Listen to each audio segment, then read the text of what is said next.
Welcome to the Counterweight podcast. I am Doug Rogers, Chief Revenue Officer and Managing Partner for Waypoint Healthcare Solutions. And I'm joined weekly by my co-host, James Kanary, founder and owner of the Upper Right Corner. Together, we are focused on speaking to and learning from growth leaders across the healthcare space about their journeys and lessons learned. James and I want to explore how growth leaders manage this tension, not only for their teams, but also with their leaders and in many cases, board members and investors. We will discuss with our guests the career journey they have been on, key influences that helped them put them into the position they are today. We will talk about successes and challenges, what they learned from these events for themselves and for their teams. Join us each week for a new episode with our guest. You can find us on Apple Podcasts, Spotify, YouTube, Instagram, and LinkedIn under the name The Counterweight Podcast. Subscribe, like, follow, and give us feedback as we go along. Now on to the show.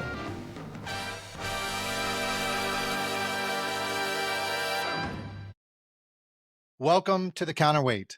My name is Doug Rogers, and I'm joined by our co-host, James Kanary, and we are super excited to welcome Lauren Draina to the pod. We're going to have a phenomenal conversation. I'm still on just a little caffeine high, not because of the caffeine, though that's part of it, because of the prep conversations, Lauren, that we had. So I know this is going to be just a fantastic conversation. But with that being said, why don't you introduce yourself? And I think you've got some news to share hot off the press around what's next for you. So tell our audience what's going on. I do. So first of all, I want to thank you guys for inviting me on the podcast today. I'm a fan of the show, and you guys bring really talented leaders You're like the third person ever, the third fan ever. Hardly. It's Doug, me, and now you. This is great. This is great. You guys Maybe I could get my parents to listen. Maybe. No, you bring such great leaders to the people, if you will, right? And give that the opportunity for leaders to share their stories. And I think that's so important. And there's such an opportunity to learn from each other. And I'm grateful for that. And I'm like honored to be asked to be on the show today. So first, I want to start by saying thank you. In prep, I was, kind of reflecting back. 2025 is my 20th anniversary in the health tech IT space. I know. Wow. I don't look old enough to have been in the industry 20 years, but it's a milestone, right? And I feel really awesome, grateful for the career and the path that I've had here in the industry. And over the past few years, I've recognized this need in the market. And anytime there's a need, there's an opportunity. And one that for me personally is highly aligned to what I view as my sweet spot, my professional sweet spot, which is, that zone of genius and that passion and where that kind of intersects and comes together. And so I am so excited to talk about what's next because it's lighting me up in a way that I haven't been, this excited in a long time professionally. And so I'm grateful to be able to talk about this as the next step for the first time publicly here on this podcast. So appreciate the opportunity for that. I couldn't think of a better venue. One, this is going to bring my parents in as an audience member. Finally, this will be the thing. That's right. This is the breakthrough. So finally Lauren, made it, Doug. Wow, let's not go too far, Lauren. So tell our audience, what are you launching? What's your thing that you're about to go do? Yeah. So for the last 4 years, I've been leading the Arcadia growth team as the SVP of growth. It's been an incredible journey for me. I've been in various leadership roles prior to that. I've spent my first decade of my career in a quota-carrying seller role. And I've always identified probably most closely with a sales and growth strategist. And so for my next chapter, over the next few weeks, I'm going to be transitioning into the founder and CEO of the growth opportunity. I am super excited. Congratulations. Woo, congratulations. I'd love to tell you guys a little bit more about that. And this is breaking news. Can we have exclusive rights to the breaking news here? Can we, Doug? I think you've got it. I think we you should have the ticker along the bottom, breaking news. I feel like Wolf Blitzer right now. You look like Wolf Blitzer. For all the inquiring minds that stay up at night thinking about what I'm going to do next in my career. Certainly this is exciting. Again, I saw a need in the market. The market has changed over the last few years, and there's not a one size fits all playbook on how to be successful in healthcare IT sales. There's just not. I wish there was. I think a lot of companies wish there was, and there's just not. And revenue leaders right now are on an immense amount of pressure with over the top growth targets, and they're stuck. Like, I see them being stuck. I see my peers and I, to a certain extent, stuck like in reactive growth mode, I like to call it, right? And there's so much time being spent burning time and burning resources in that reactive growth. This is why I created the growth opportunity. It's a strategic growth advisory that's going to help leaders identify their blind spots and really make those high impact moves. They're going to get them out of that reactive growth mode into that strategic, high impact leadership that we're all really looking for, in our careers and to have that impact. So with the growth opportunity, I will be providing the structure, the strategy, and I think most importantly, the coaching in my framework that I'm calling the Growth Guide Path. And this is a completely custom, tailored service for each business that I work with, in which I will help you identify those growth limiting challenges, sharpen your go-to-market strategy, and really prioritize those high impact actions that you can take. They're going to help you achieve that scalable, sustainable growth that we're all looking to achieve. Oh my gosh. So I love that. That sounds incredible. Yes, Doug? indeed. Well, and Lauren, I applaud you for taking ownership of your career, being a founder. There's nothing more exciting and scary at the same time to wrap your arms around and be the person, if you will, that's responsible. And, I think one of the things that James and I have explored is we've had conversations with people like yourself over the last season, going into this season. We have seen that acknowledging that you don't know everything as a leader is the first step to being successful. And then turning to people like yourself as a resource, as a guidepost, is really your fast track, a leader's fast track to hitting the goals that they have. I'll raise my hand.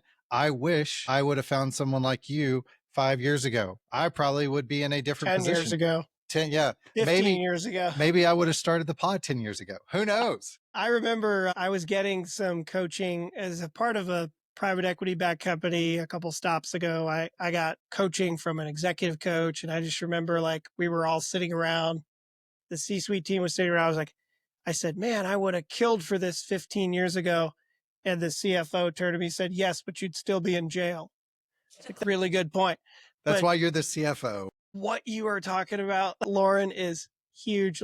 Uncovering blind spots, understanding, the things that leaders often just can't see. They're too close to the fire, or they got into habits or whatever. I made so many mistakes. I'll continue to make mistakes, by the way, just to my team out there, the people I work with, still plenty of mistakes for me to make. Talk about just why do this now? What's got, what sort of set your heart on fire to go do this versus kind of take the safe route or whatever. What sort of happened inside of you to make this switch?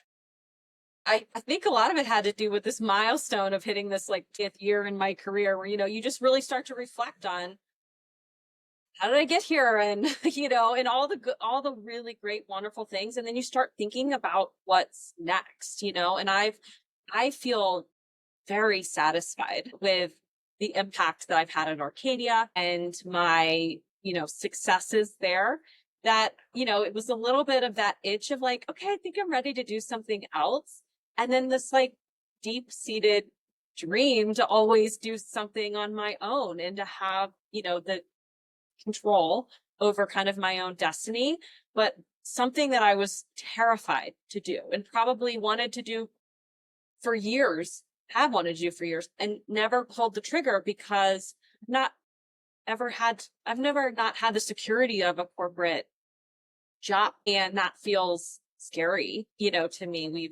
We've, had financial success at a very, this is a lucrative career that that we've chosen. And it's, you don't want to give up lifestyle. You don't, there's all these things that you feel fearful of potentially, changing. And about a year ago, I started thinking really more seriously about this because I was like, we revenue leaders in the industry are drowning.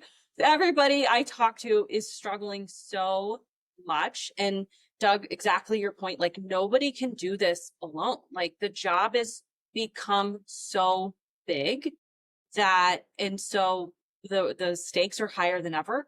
People are just on this hamster wheel and they can't get out of that, like I said, active growth mode. And they're sacrificing their sanity. They're sacrificing their jobs. I mean, the tenure for chief revenue officers is like 15 to 18 months or something. I mean, it is short. It is not a lot of time. And then the layer of like professional happiness, like if people can't feel like they're making an impact, if they don't feel like they're being successful, then they're just dying inside and nobody wants that. It's a vicious, it's a terrible cycle, right? To watch that and to think even in my own journey, just how many times I kept kind of going back, doing the same thing, expecting and then wondering why get the same result. It's maddening. So it's just so encouraging that you're investing, your career toward investing in others, right? And obviously being able to get paid for it's great too, right? You're not doing this for free, but this is super important. The coaching element. You mentioned a keyword, blind spots. Yeah. When you were talking about like the why and what do you think like are some of the blind spots out there that as growth leaders, we just don't see? We're so close to the fire. We've been doing things. What are some of those blind spots that growth leaders might not be aware of? I think that a lot of growth leaders just assume that I can hire more people and I can buy tech and it's going to solve all my problems. And that's not the case. I think people realize and come to find out on their own that that's not the case. You really do have to take a more holistic view of the world, of your business, right? And that is very much people, process, and tools in that ecosystem because they're all playing and feeding off of each other. And a gap or a blind spot in one area could cause something downstream to happen that you just didn't see coming. Every leader has experienced these things, and that's how we learn and get better every time because we're learning from those mistakes and those blind spots that we're finding. But not everybody has the skill set some people are really good executors. Some people are really good from a strategic perspective, and not everybody can as a leader with your own skill set can pull those two things together. Right. And so you've got to be able to take a step back and objectively look at all these pieces and really say, what is this data telling me? What are all these elements telling me about our business and tied to what my challenges are? And then be able to say, and I know how to fix it, right? And maybe you know how to fix it from a strategy perspective, but you don't know how to fix it from what are the tactful, actionable next steps to move the needle forward on this thing? And as a leader, I probably have 10 things that I know I need to be doing to move the needle in the business that I don't have the time or bandwidth or brain space or to address, or it's just not as high as the other things that I am addressing. And so as leaders, we fall so easily into the fighting fires, like I said, and just being reactive to what's happening around you and not being able to take a step back. And I think my growth guide path really offers a framework to which forces you to step back. And it's something that you can revisit that process over and over again throughout the year to say, are we still prioritizing the right things? What has changed, right? In any 6-month period of time, you could have market changes that are impacting your sales. You could have personnel changes on your team. You could have new tools or processes. You could have new regulatory. So many things. Stuff. Yeah. So many things. And, I want my colleagues and peers and hopefully future clients to see me as an accelerator to that growth, right? Absolutely. And being what I thought I needed in this role, which is not necessarily an extra set of hands, but an extra brain. I needed an extra brain.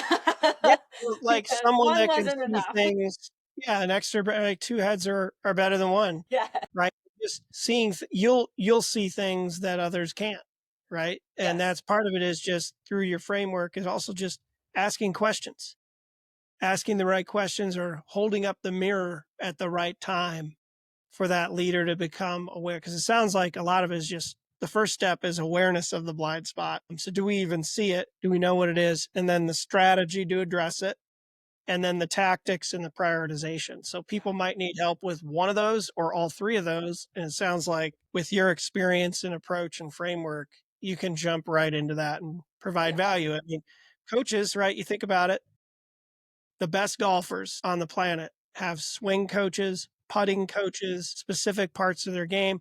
The best basketball players have free throw shooting coaches. I mean, down to the specific skill they hire a coach. Why don't we do that? Why don't, as growth leaders at the, potentially peak of our career, why wouldn't we invest in a coach to help us get even 10% better? Well, and I get that that's a rhetorical question, but I'll go out on a limb and say, James, I think part of the reason that we don't naturally gravitate to that is sales starts as a very individualistic pursuit. You're the individual hero. You go out and get the big deal done, etc. And then you move into leadership roles, and that individualistic mindset, even though you're leading a team, it's a hard thing to shake. Lauren, I'd be curious if you saw that, and if so, as you were going through your career, how did you help coach team members to get outside of their head and look back at themselves in a way to be better than maybe what they would be if they were just doing their own little thing in their own little lane? Oh, I think I had to learn that the hard way. Yeah. Which is how you learn everything, right? Really. Because there were times that I allowed my ego to get too big, that I didn't ask for help, or that I didn't advocate for things that I thought I needed, because I was like, I got this. This is under control. I'm good. Everything's fine. Everything's fine. And so really kind of having that my own personal experience there helped me be able to kind of coach others to say, you can't do it all. Don't try to do it all. And I'm not saying you can't because I couldn't. I'm just saying, like, the reality is that, like, you can't do it all. And if you, have the opportunity to take a step back and know that most selling these days, even though it was for some people still very individualistic, is now a team sport, right? Like 100%. a lot of what's in our healthcare IT space, you've got a solution engineer, you've got clinical leadership on your calls, you've got pricing and deal desk people, you've got, you've got an army of people coming in and wrapping themselves around the sales reps to help them be successful. And where's my army, right? As the revenue leader, it's my leadership team, right? And so my job is to delegate to my leadership team to help them grow and improve so that I can be focused on what I need to do. But at the same time, I have to teach them, hey, now you have to delegate some things too, and you have to get things off your plate, and you can't take on all of this, right? Like, so it's as people are kind of like progressing up in their career path and through different roles, it's just this acknowledgement that you can't do it all, right? You Yeah, can't as an you can't individual do it all. contributor, or we don't expect it anymore, I should say. And certainly as a leader, that's why you have the benefit of having leadership teams in a lot of roles, but not everybody does. And I appreciate that that's a luxury. Sure. But I mean, To have too, that. most of our listeners, I think, are typically, they're part of a company, anywhere from startup, scale up, established, publicly traded, PE, whatever. And there's some level of structure there. And I think obviously there's differences in, levels and all that stuff. But I mean, I think one thing that stands out about the coaching to me is, and I learned this the hard way, like, your coach cannot be your CEO or your board. Like, that's not a position you want to be in as a chief revenue leader, sales leader, whatever your title is. Like, yeah, you want to be collaborative with your CEO, CFO, your board, etc. But that's not your coach. They're not your coaches. in the sense of, right, you don't want to be getting coaching from them and you'll take it. But the outside perspective, I think, is really key. And man, I could have used that a lot earlier because I was doing the bootstrap thing. Like, oh, I've done this before. I climbed this mountain before. I'm just going to go this and do it again. And it's not the same. Yes. So Lauren, you mentioned earlier, so 20th anniversary, that's a phenomenal amount of experience and wisdom, if you will, gained in the healthcare technology space. And all of us have seen a number of changes in terms of the companies that are in this space, the type of sales cycle, what messaging works, et cetera, et cetera. You've had roles at a number of really marquee companies, Truven, IBM, and then here more recently at Arcadia. When you came into Arcadia, guide us a little bit. How did you think about that first initial tranche? And if you were coaching someone like myself who was starting a new role or new leadership role, what were some of the lessons that you took from, let's call it the first 90 days, if you will, that I should take to heart and I should be thoughtful of as I step into a leadership role? Yeah. It was funny when I was interviewing to join Arcadia, and at the time I wasn't even looking for a new role, but a job description or, hit my desk and I was like, well, this sounds freaking awesome. This sounds exactly like what I would want to do next, And after meeting the CEO of Arcadia, Michael, he's the CEO now, Michael Musi, but he was the chief growth officer at the time. And he and I just like hit it off, and he had given some very specific things that the business needed help with. And at the time, this was summer of 2020. So we're still dealing with COVID and lockdown. And he said, I got a problem. He said, our entire lead gen strategy is built around events and the world just shut down. What are we going to do? And I think I said something of like whatever the professional equivalent is of like, hold my beer, right? Because I was like, I got this. This is like, I know exactly what to do. Because at that time, I had been running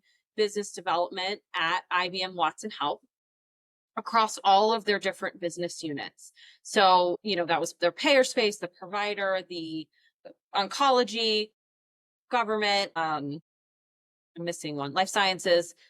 And it was a machine, right? Because you had the benefit of like all the best practices from IBM proper, like corporate IBM, and their very sophisticated sales engine. Not to say that it doesn't have its own challenges, because I think everybody does, every business does. And so I knew what good could look like, what good should look like.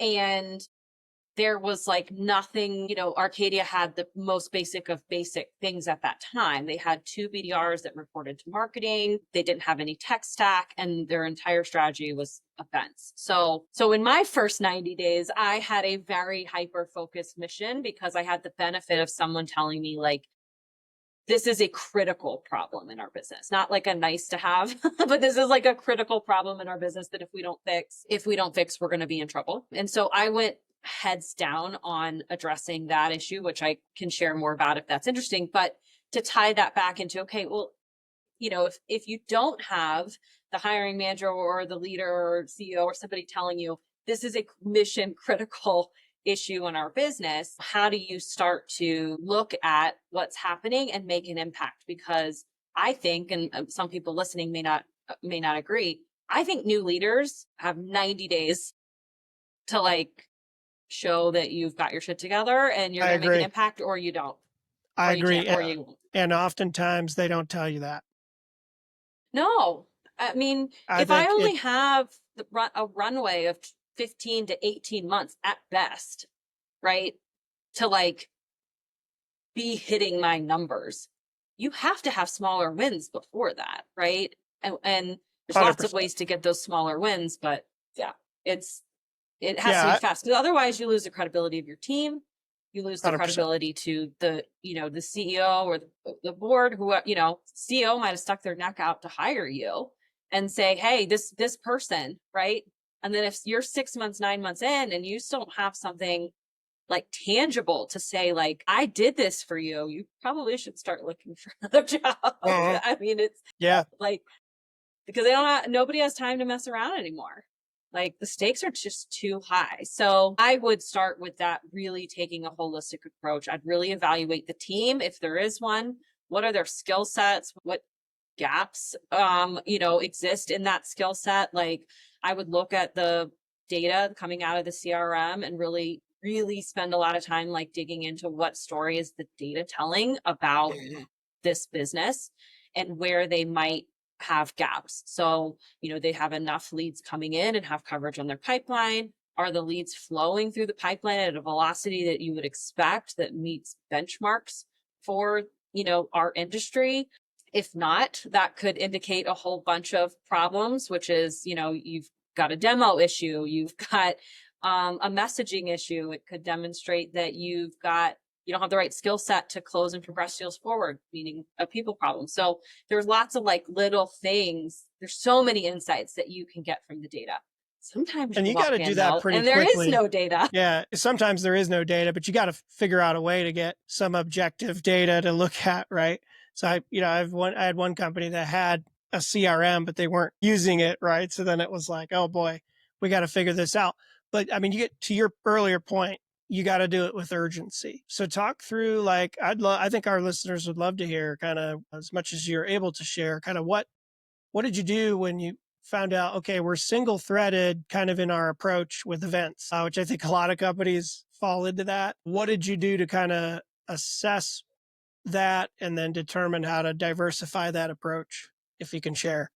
Yeah, I can. And it's something I'm actually really proud of, because of when the bar is that low, and I don't mean that in a bad way. It was just like, there wasn't a lot of sophistication there at that time. So like quick wins were kind of easy. It's been harder to get incremental wins over the last 4 years that I've been there on this same topic, which is business development, right? In the early days, when I first got there, I immediately said, I'm taking the BDRs from marketing. This is probably an unpopular opinion because a lot of people think BDR should sit in marketing. I do not. I feel very strongly Yep. that they should sit in sorry to sales. our marketing friends.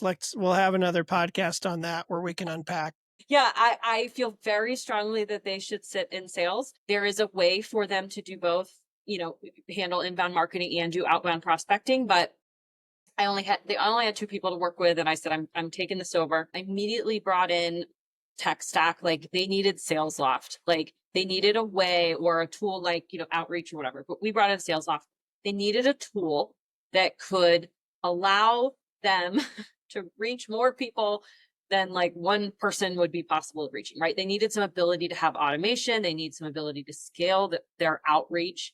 So I brought in SalesLoft, moved them to the BDR team or to the growth team. I spent a ton of time coaching them on what does good messaging look like? What's the cadence to which you should be reaching out? How many touches per day period? I mean, really, really, really like got into the weeds of that. And these were all numbers and metrics and benchmarks that I was like super comfortable with, because those were things that IBM was very sophisticated at tracking. And so I knew that if I could track these things and strive for these benchmarks, that like it would work, right? The other thing I did was, in the sales reps at that time did not report to me, but spoke to the chief growth officer at that time and said, hey, your like reps are not prospecting. And like, it's another like bold statement, but I don't think there's at any point that a seller at any point in their career who carries a bag should not be required to prospect. Like it is literally a fundamental part of the job, and it should just be something that they're doing. And I said, your reps aren't prospecting. I'm like, the data doesn't say they're prospecting, and I'm talking to them and they're telling me they're not prospecting. So this is a problem. So if you need to replace hundreds of leads that you would have gotten through this event strategy, and you need to do it fast, then everybody needs to start rowing the boat together in the same direction. And we've got to do it immediately. So I think within like maybe my second or third week there, I had completely built and like trained on a prospecting course of like 101 that I was like, we'll just start at the basics, because it wasn't like, I knew doing anything was going to make an impact at that point. And now we have this super sophisticated business development engine at Arcadia that's been running very high performing over the last 2 years. But in my first probably 9 months, we had measurable results in our win rate, in our deal size, and in our time to like qualify new deals into the pipeline. So how quickly we were getting new deals into the pipeline. And that was my, what I was able to kind of That take is forward awesome. and say, look at what I've done. And I had this measurable data to back that up. And that led to being able to take on more responsibility and greater growth within that sales team. Maybe it was a little bit of like a layup in hindsight for me for that job, but I loved it. I had so much fun doing it. And I still have reps that are like, you changed my life by teaching me how to do this. There are no layups in these roles. There may be Agreed. things that have not been done or could be done better, but just as a tangent, I think the only reason we describe them as layups is because we put the time and attention and then we saw results. But there are no layups in these leadership roles in this business. Lauren, I want to restate what I think I heard from you, especially if I'm a new leader stepping into a role. Urgency is my watchword. I need to have a view on what can I deliver as a quick win. And as you described the discussion that you had with the chief growth officer, now the CEO, by the way, what a great roadmap for all CROs, CGOs out there. Yes, you can be a CEO too. That will happen, could happen. Still a salesperson, right? There you go. That's he's right. awesome. He's awesome. He's awesome. But y'all had a conversation. It sounds like it was probably a combination between him telling you and you asking. But what I took away is, regardless if someone tells you, if you're interviewing and talking about a leadership position, you should ask the question, what's the thing that you most need to happen in the next 90 days? Mm-hmm. Because if there's any daylight between what you believe and what they think, you're setting yourself up for disaster. Yeah, I feel like that's really, really great advice for our listeners. A lot of times there will be an expectation that you're showing up with your 30, 60, 90-day plan. Mm-hmm. And I think it's a good exercise to have a plan based on what you know going in. But I think pretty quickly you'll realize that once you get under the hood, that plan probably isn't applicable. So there has to be some flexibility in saying, okay, this is what we thought was the problem, but this over here might actually be a bigger problem and something that needs to be addressed quickly, and having that flexibility. Also want to circle back to there is urgency and there is a need to get in to do things quickly. But I also think you cannot come in like a bull in a china shop, right? With these sales teams, if there are sales teams, right? That can be very disruptive to them. And the worst thing that could happen is there's a slide back in any organization when you have new leadership. Best case, you're moving ahead.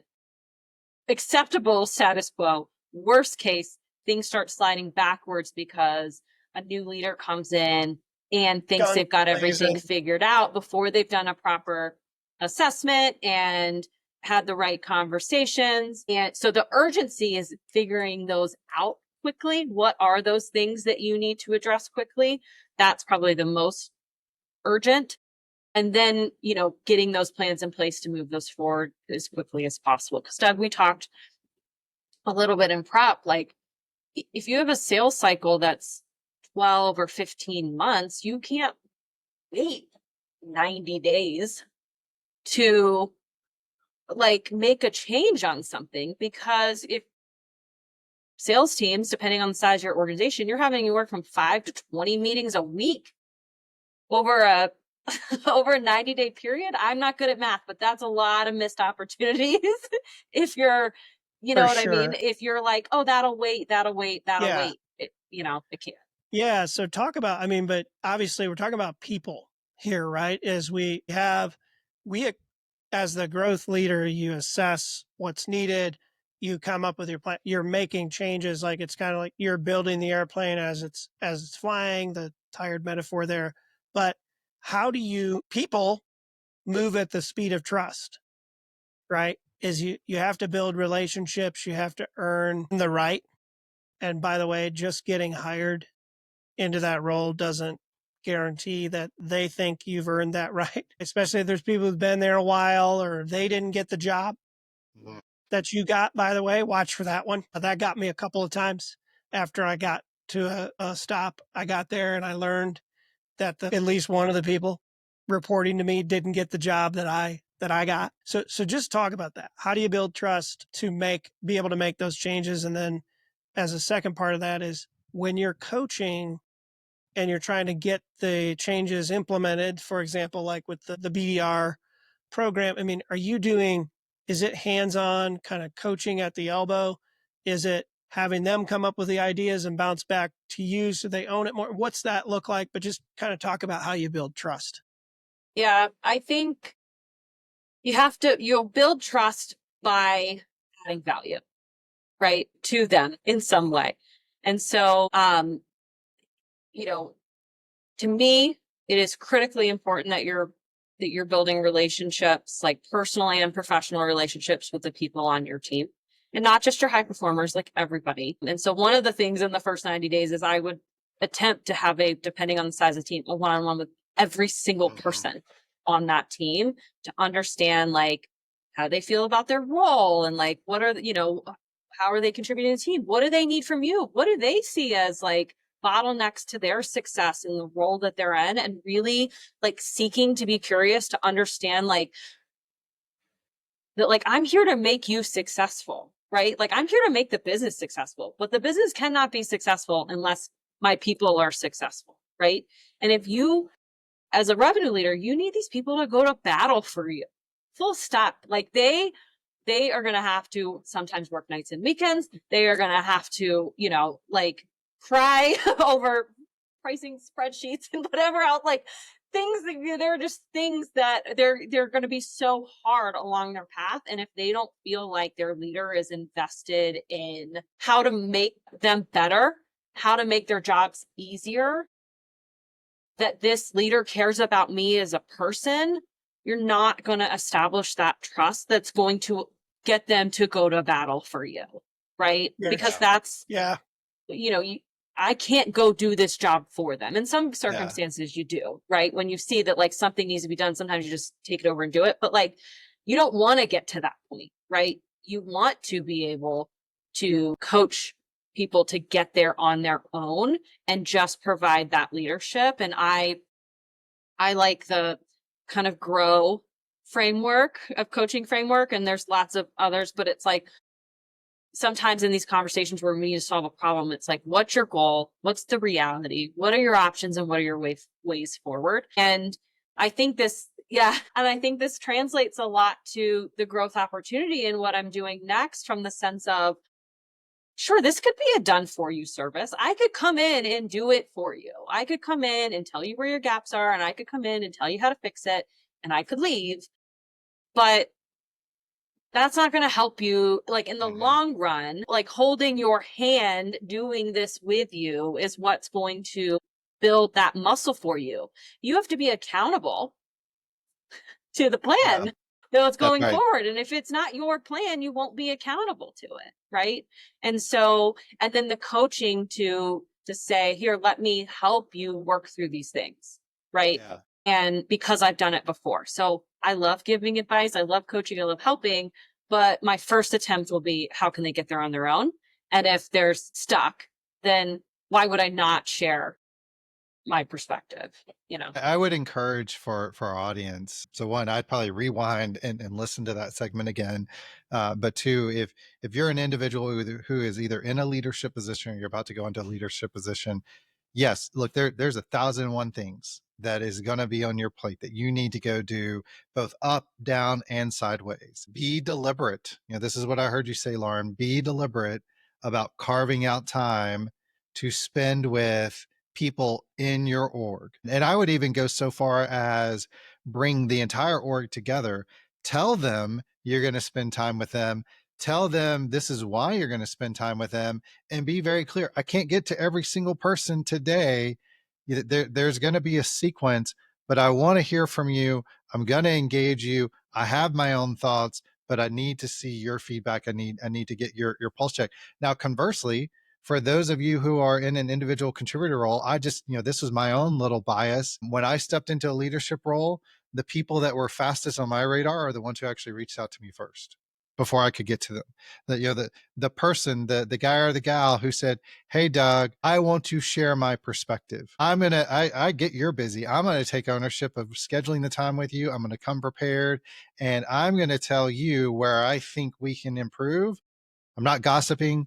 I'm not picking apart my team, but I'm coming with an intention." So, I think that's another shout out, if you will, to our listeners, depending on what all you are. Lauren, you've had an incredible journey there, not just at IBM, Truven, et cetera, but at Arcadia. And as you talked about when you started, you're very mindful, hey, quick wins, sense of urgency.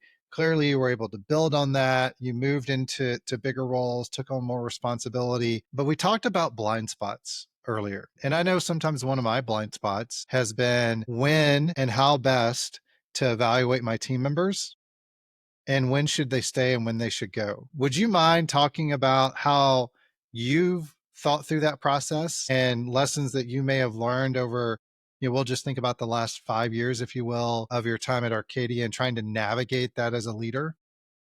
Yeah. So, Arcadia probably has, I don't even know, because we're just doing a bunch of hiring right now, maybe 20, let's say on average, 20 people on the broader sales team over the last handful of years. Okay. So small enough that I could keep tabs. I felt like close enough to each person and their contributions to the team to have a firsthand perspective on their someone's performance and the value that someone was adding to the team. I think as your teams get bigger, it's unrealistic, right? For a leader to have that firsthand perspective on every single person on your team. So you have to then rely on your leaders. But from a performance perspective, I think one of the things that I've, have regrets over in my career is not addressing performance issues with people sooner. And some of that ties into creating a culture of feedback of it. That's not just where can you improve, but if someone's crushing it, saying that to them, that was awesome. I love the initiative you took. I love that you tried to figure this out. I love that you brought me 10 ideas to get, that allowed me to make a decision faster. Whatever the case may be, if somebody's, or, you did great on that sales call or handle that objection, whatever the thing may be, creating that, we're good about, I think, calling out the good stuff, but we're not as good as we could be, right? I don't think we're so busy that we almost expect this level of high performance out of everybody that maybe we don't acknowledge it in the way that we should. And then there's your lower performers that maybe were good. They're good people. They're good for your culture. They're, maybe have been high performers in other roles. And so you've given them a chance to stretch and grow, but this new role is just not a good fit, and there have been times that I've let and this is probably one of the things, if somebody was like, "What's your weakness?" in a job interview, I'd be like, "I've got a bleeding heart." I just care too much, I say that jokingly because I've had to become harder, over the years. But earlier in my career, it was so hard to be like, this person's just not doing what they need. Maybe they just need more time. Our sales cycle's so long. They just had a little bit more time. Or, if I spent more time with them, right? You can talk yourself into so many different scenarios to justify not doing the hard thing and what's ultimately right for the business, because it's going to make you uncomfortable as the leader. Sure. Which well, is, we don't want to give up on, we don't want to give up on people, right? We are people pleasers, most of us in this industry and sales. It's hard. It's a hard thing to do. It's even harder if you hired that person. It is. Then it's weird because you're kind of admitting that you made a bad hire, right? Yet I just think about, even earlier you mentioned kind of, oh, they're good for the culture. I think they can be kind of like locker room people, like, oh yeah, great, nice. But I don't think they're good for the culture, because then we're rewarding people sticking around that aren't getting it done. And the rest of the team is sitting there going, why is this person still here if they're not holding their weight? So it's kind of the damage that does. All gravitate to that lowest common denominator. Or they go down to that lowest common denominator and say, well, so-and-so has been here and still around and hasn't made their number and isn't doing this. Why should I go the extra mile? Yeah. Yeah. So it's just there's so much cost to that. I completely agree. And it's one of the harder parts about being in leadership is, knowing that a decision that is right for the business is, will not be good for somebody personally, at least in the short term, right? But in a lot of times I've seen later having contact with people that I've had to exit from a business, have had contact with people and they were like, yeah, that it sucked and was super uncomfortable, but I was relieved. I would have never made that decision to leave on my own. I wasn't being successful. I knew I wasn't making an impact and thank you. And now I'm into this other role that I love and that's a much better fit for me and all of those things. So I think as, again, kind of going back to if you have that culture of feedback where not just once a year at your annual performance reviews, but more regularly, you're having performance conversations with people of here's what's going well. Here's how you can continue to improve. People want that. People want to know. I think in my experience, my team certainly wants to know what they could be doing better, to have a bigger impact. And I am obligated to share that feedback with them and to give 100%. Them that feedback because I'm doing them a disservice if I don't. And so as leaders, we have to get over our own uncomfortable, right? Agree. And to just address something head on. And, that's hard. But so some of the things that we've done and I've done as a leader is, I think a lot of people use the 9-box framework. And that helps you kind of take a step back and look at your team and it's not a perfect system, but it's a good way to say, okay, everybody wants a team of high performers. The reality is you're never going to have a team of all high performers. So people know that they need to address their low performers, and usually do. But sometimes those mid performers, have learned over the last few years that those mid performers can sometimes be blockers to getting somebody even better in that role. And you end up spending a lot of time and resources with your mid or, a lot of time with your mid and lower performers trying to get them up higher, but then at what cost, right? That cost then comes from not being able to spend time and focusing on other things that are going to move the business forwards. I think objectively looking at that more often and not being afraid to take action more often towards, building your, I don't even want to use the word perfect because there's no such thing, but, improve, building that high performing team is so important. We also have, do 360 assessments and they're anonymous. And, we had an average of 17 people across the business fill out for each person on the sales team. And these were people that were not from product, that were people from ops teams, people from all over the business that really helped provide that objective feedback in an anonymous way. And we didn't, if your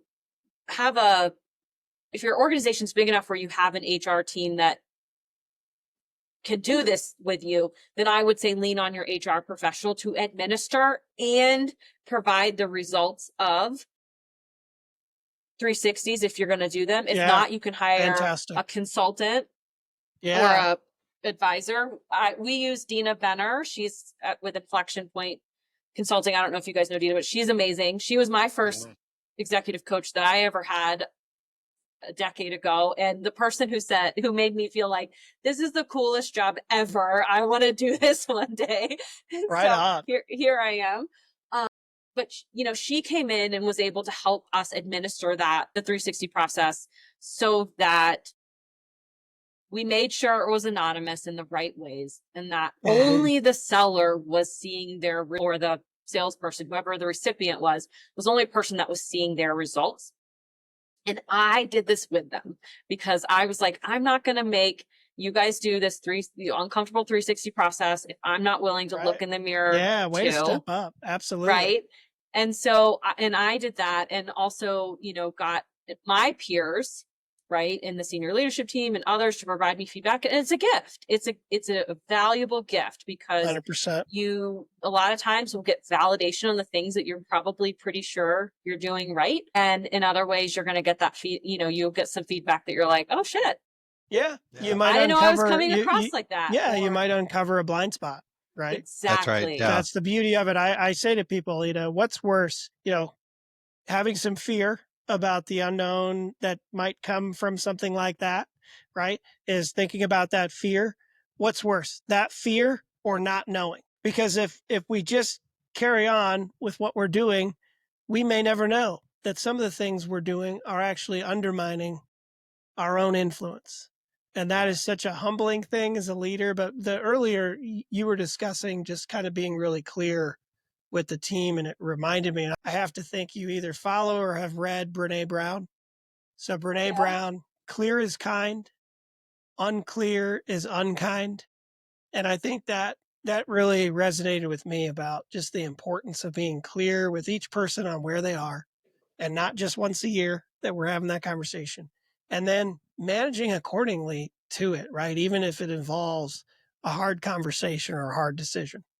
Well, in that vein, I would say there's value in saying directly to a person, you're not my A player right now. Now, you may not use that exact language, but a candid piece of feedback. James, one of the other thing that stuck with me through my career, and you probably have not met this person, a gentleman by the name of Tim Costner. He was an executive during our time at Cerner. He's now the chief revenue officer for a company called Zolas. Shout out to Tim, by the way. That's right. We're going to name check him on this episode. But I remember sitting when I was in marketing sales operations, sitting and listening to his territory reviews. And he was responsible for the new business team. So you had team members who could go 12 months, maybe even a little bit longer before they sold something.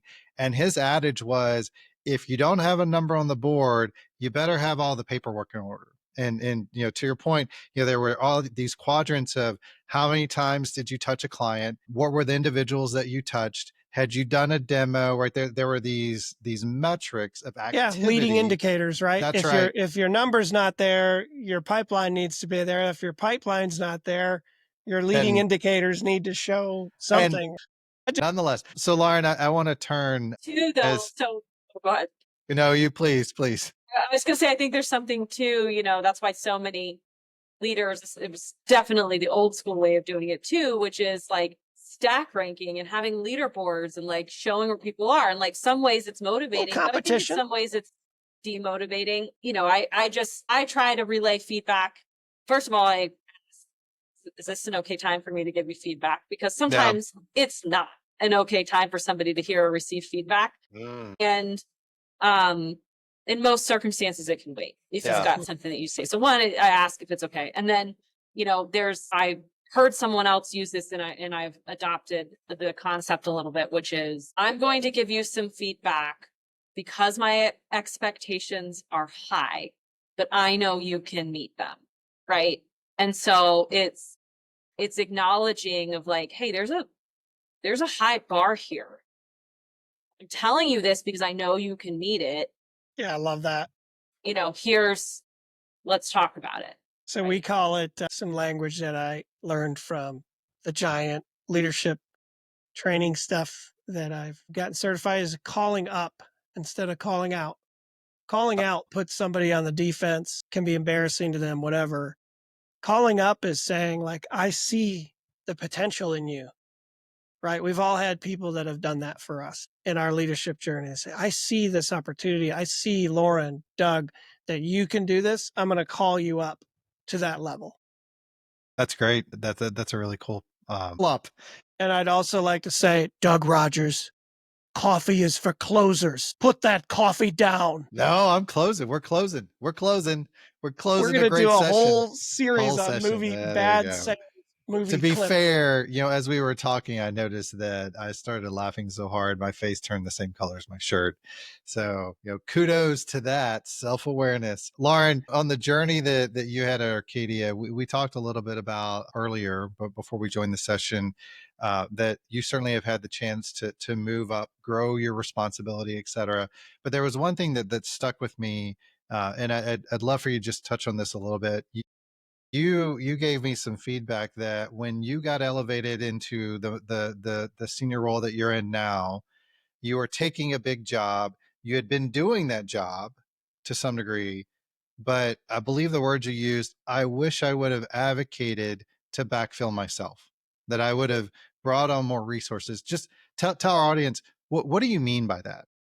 Yeah. So when I was our VP of growth strategy and operation, strategy and growth operations, was a mouthful. But at that time, I was responsible for kind of all of growth operations. So that included our solution engineers, the RFP team, the BDRs. It was more than half of the headcount in the growth teams. The only thing I didn't have responsibility for at that time was the new quota carrying sellers, and there were only 5 of them at that time. And so when I had the opportunity to move into the SVP role over growth, I was like, what's 5 more sellers? So again, that's the second time we're going to talk about my ego. I might need to go to therapy or something, but I was like, this is going to be fine. How much more work could it be? Because I was already spending a lot of time with the sellers as it related to being the leader of growth operations. We were doing a lot of enablement, and we were working a lot of tools, and I was helping with pricing and deal strategy and all these things already. So I was like, it's not going to be that much more work. And in hindsight, so before I get to the hindsight, I made the decision or validated the decision that we won't backfill me. And in hindsight, it was a mistake. And I blame myself, not the business. I blame myself for not saying I'm going to need help, because there was no leader, any other leaders over the direct sellers at that time. So they were all just reported to me as individual contributors. So there was no middle management leader there on that side. And I burnt out. It was just, I bit off more than I could chew. And it was, it resulted in 50, 60-hour weeks. I burnt myself out. I burnt the few other leaders on my team that I did have, because I couldn't do it all. And so I was needing to rely on them to help me more than usual. And then they didn't have people to be able to, to delegate to. So, I wouldn't say it was a failure, because it's been a successful run in this role for me, but it was a hard lesson that I learned, because you never want to burn yourself out, and you certainly don't want to burn out the people that are going to war with you. That's not the intention either. And that was the blind spot that I didn't see. I thought that I would be the only one impacted by my decision, and the whole team was impacted by my decision. And really, ultimately, in some ways, the business was impacted by the decision to not advocate for the backfill, because looking back, if we had another sales leader at that time, could things be differently? Probably we have. And for our audience, part of what I take away from that conversation is that it is easy as a leader to believe that you can do so much. I think we all feel that the more we take on leadership responsibility, we feel like we should have the ability and the obligation to put our arms around, and in many ways almost shirk ourselves, because we're trying to give so much to our team members or staff those roles or what have you. And not to overstretch here, but I almost put this in the same bucket of recognizing you need coaching, which is we have to acknowledge we need help, and finding that help may be advocating to fund a leadership role that helps support that team. It may be advocating, hey, I need to carve some money out of the budget to have a coach, because I need an ear, a sound piece, if you will, to help me think through outside the normal chain, if you will, for what I need to go do. And that can be uncomfortable, almost as uncomfortable as some of the other things we've talked about. But if you're intentional and if you're deliberate about it, it will pay dividends. I think we've all experienced those dividends when we've leaned in to that particular piece. So Lauren, as we kind of come full circle, 20 years in the industry, remarkable experience, some highs, some lows, some all in betweens. Arcadia is a phenomenal company. I will say back in the day, I competed the heck with you guys. Now I don't. And so I'm pulling for you guys, but doing some amazing things. Remind our audience, we started the conversation. What is it that you're going to do now? And probably most importantly, how would somebody get a hold of you? If they want to go have this conversation, what's the best way to track Lauren down to go have this discussion? Yep. So again, over the next few weeks, I'll be transitioning into my new role as the founder and CEO of the Growth Opportunity. And it is a strategic advisory that's going to help leaders really identify those blind spots and make those high impact moves and actions that you need to have scalable, sustainable success, which is what we're all aiming for. So for those listening, if you are a healthcare revenue leader and you need to shorten your sales cycles, you need to increase your deal sizes, you need to improve your win rate. I actually love long, endless sales cycles. Slow walks on the beach. Said no one ever. Said no one ever, right? I was gonna say, this should be everybody listening. Or if you have a particularly complex sales cycle, or you already know that you have operational inefficiencies, but you're not sure how to address them, these are great things to be connecting with me on. This is what I'm good at. It's in my zone of genius. It's my passion. And it's where I find a ton of satisfaction and excitement around. And the easiest way to connect with me is on LinkedIn. So Lauren Draina.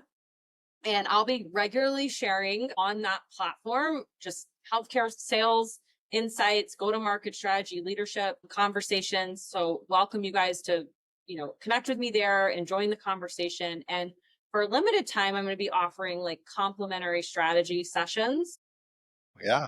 With growth leaders that think, maybe I might be a good fit for you. So, it'll be a 30-minute session. We will talk through kind of your high level, what are your goals? What do you think your challenges are? If I think I could be helpful to you, we'll talk about what that might look like working together. And if I can't, I'm happy to point you in the wrong direction. The worst thing that could happen is you spend 30 minutes with me and don't get a single thing of value, and I would never want that. So, but you won't. In fact, I did one of these the other day with a new chief revenue officer. He had at a baby startup, and he'd been in the role for maybe a month. And we spent probably 45 minutes just chit-chatting, and I was taking notes and I was asking questions, and we were, just going through the conversation. And when we hung up, I sent him 2 pages of notes, broken out by marketing, business development, sales, and then here's the part you don't want to hear. Here's your blind spot that I heard in just a 30-minute conversation, and it was fun. Maybe I'll never hear from this person again, but I know that if I wasn't adding value, I definitely wouldn't hear from this person again. If you're listening to this podcast right now, getting a little extra value. How much money can I Yeah, spend? That's right. They're ready. You'll be able to schedule these with me through LinkedIn. I'll have a Calendly link on LinkedIn or direct by email, and it's Lauren at the Growth Opportunity. Fantastic. And I'm available immediately to start engaging, and I'm really looking forward to it.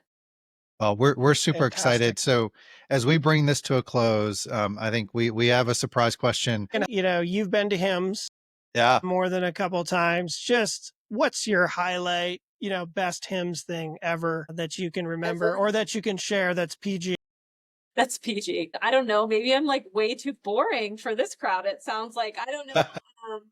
HIMSS is an exhausting week, right? Especially for vendors that are showing up, because you've got booth hours for 10 hours a day. And it's just, and then you immediately go into dinner and you're, running on 4 hours of sleep for multiple days in a row.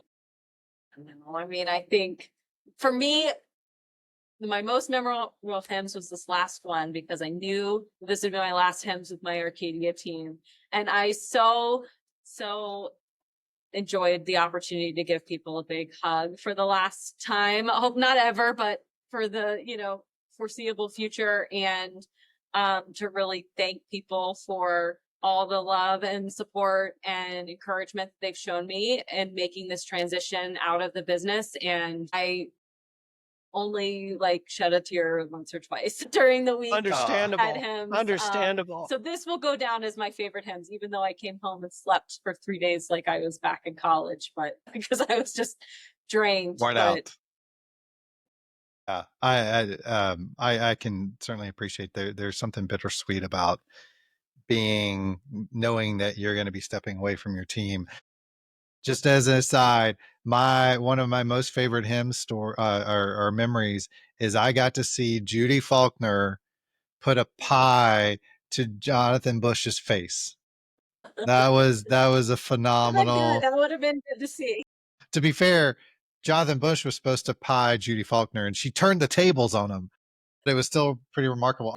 So, Lauren, this has been a phenomenal episode. Thank you for making the time for our audience. Once again, you can find her on LinkedIn, give her a shout out, grab some time. As you've heard during this discussion, she is a font of wisdom. Tap into it. You will be better for it. Lauren, it was great. Thank you for joining us. Thank you so much. Good luck. We're excited to follow your adventures from here. Thank you. Thank you. Talk to you guys soon.